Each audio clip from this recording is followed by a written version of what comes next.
Yasmine Lamis. Yasmine, vous êtes juriste. Dimanche, il faut aller voter, ma petite dame. Ben oui, il faut aller voter. Hein. Ce sont les élections législatives, régionales et européennes. Exactement. Donc, on fera un petit quiz en deuxième partie pour un peu voir si vous connaissez bien la Belgique. Si, moi j'adore. Je vais gagner. Sarah avait gagné le dernier quiz, donc ça va être la revanche de Sarah ou de Pascal Michel qui avait moins gagné, donc la revanche. Alors, juste quelques infos utiles pour dimanche.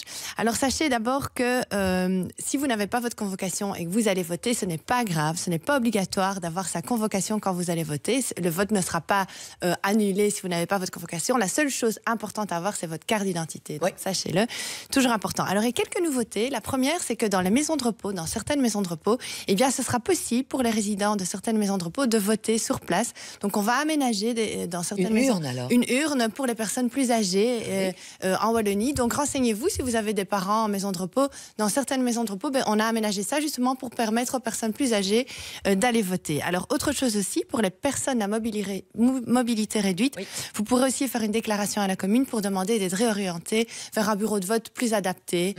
Donc, ça aussi, c'est assez intéressant. Alors, autre chose aussi en Wallonie, je sais que vous habitez en Wallonie et vous aussi, je pense, Sarah. Vous savez, il n'y a plus de vote électronique. Donc, c'est le vote sur papier aussi qui continue aussi cette année. Le crayon rouge. Le crayon rouge, on considère qu'il y a moins de choses truquées. Bon, voilà. Et puis, c'est aussi des économies. Alors, autre chose aussi, vous savez, les personnes qui sont sous administration provisoire, eh bien, elles peuvent aussi voter. On pense bien souvent que non. Mais toutes les personnes qui sont sous administration provisoire, eh bien, elles ne sont pas toutes déclarées incapables de voter. Donc, ces personnes-là. Donc, par exemple, c'est quelqu'un qui est mis sous tutelle, qui a eu des problèmes de délinquance, de démence, par exemple. Voilà. Et alors, les personnes qui ont un casier judiciaire aussi, elles doivent aller voter. Donc, sauf si vous avez vraiment un jugement qui est déchu de votre droit, mais sinon, vous devez aussi aller voter. Alors, comme vous savez, le vote est obligatoire en Belgique depuis 1893. Donc, vous ne pourrez pas soustraire à cette obligation. Vous devez aller voter dimanche. Vous risquez une amende si vous n'allez pas voter. Et surtout, si vous êtes désigné comme assesseur au président d'un bureau de vote. Ça, c'est super. Là, on peut vraiment vous embêter. Ça peut être jusqu'à 250 € d'amende. Ça peut être assez salé. Alors, par contre, ça peut arriver que vous soyez dans l'incapacité d'aller vous rendre au bureau de vote. Et qu'est-ce qu'on fait quand on ne sait pas aller voter? Il faut aller prévenir la commune. Il faut prévenir la commune et voter par procuration. Donc, c'est-à-dire, vous pouvez. Mais on n'est pas obligé. Mais si vous arrive quelque chose. Alors, si vous arrive quelque chose et que vous n'allez pas voter. Genre, on est ressorti le samedi soir. Il faut prévenir. Vous devez prévenir la conduite. Vous êtes super joyeux, vous. Moi, je restais dans Voilà, j'espère que non, quand même. Donc, si vous n'avez pas été voté, vous avez eu un empêchement, eh bien, il faut prévenir au plus vite la commune ou le juge de paix et alors dire les raisons pour lesquelles vous n'avez pas été voté. Par contre, si à l'avance vous dites, ben voilà, je pars en vacances dimanche prochain, je ne sais pas aller voter, alors c'est vote par procuration.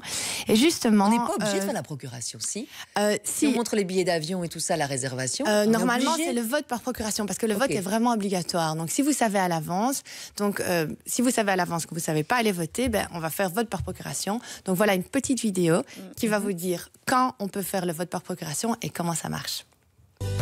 Dans quel cas puis-je donner une procuration? Si vous êtes malade ou avez besoin d'aide, pour des raisons professionnelles ou de service, pour des raisons d'études, en raison d'un état de privation de liberté, en raison de vos convictions religieuses ou parce que vous êtes en vacances à l'étranger. Selon la raison pour laquelle vous ne pouvez pas voter, vous devez ajouter une attestation spécifique à la procuration. Si vous êtes malade, c'est un certificat médical. Si vous devez travailler, vous devez obtenir un certificat de votre employeur. Les étudiants doivent ajouter un certificat de leur établissement d'enseignement. Si vous êtes privé de liberté, vous devez demander un certificat à la direction de l'établissement où vous vous trouvez. Si vous ne pouvez pas voter en raison de vos convictions religieuses, vous devez demander un certificat à vos autorités religieuses. Si vous travaillez en tant qu'indépendant, batelier, vendeur sur marché ou vendeur de fourrage le jour du scrutin, vous n'avez pas d'employeur et vous devez demander un certificat à votre administration communale.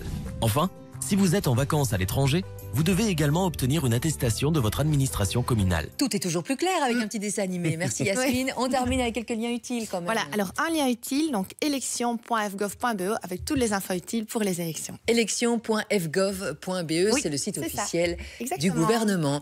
Les infos